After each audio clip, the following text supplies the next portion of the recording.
ஈரானின் அதிபுயர் தலைவர் காமனேயை கொல்ல கடந்த 3 மாதங்களாக அமெரிக்காவும் இஸ்ரேலும் திட்டமிட்டு வந்ததாகவும், அதன்படி காமனேயி மற்ற ஈரான் முக்கிய பிரமுகர்களுடன் ஆலோசனை நடத்தி கொண்டிருக்கும் போது அவரின் வீட்டில் துல்லிய தாக்குதல் நடத்தியதாகவும் தகவல் வெளியாகியுள்ளது.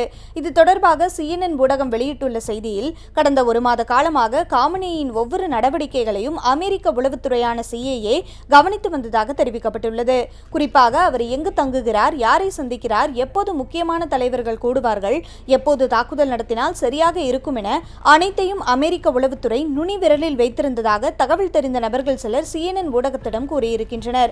இந்நிலையில்தான் சனிக்கிழமை உயர்மட்ட அதிகாரிகள் காமனேயின் அலுவலகத்தில் உள்ள தனித்தனி தளங்களில் சந்திக்க திட்டமிட்டனர். பகல் நேரத்தில் தாக்குதல் நடத்த குறைவான வாய்ப்பு இருப்பதாக எண்ணிய காமனேயி தன் பாதுகாப்பு வளையங்களை குறைத்துக் கொண்டதாகவும், இதனை சரியான சந்தர்ப்பமாக எண்ணி இஸ்ரேல் அதிகாலையில் தாக்குதலை நடத்தியிருப்பதாகவும் அந்த செய்தி தெரிவிக்கின்றது.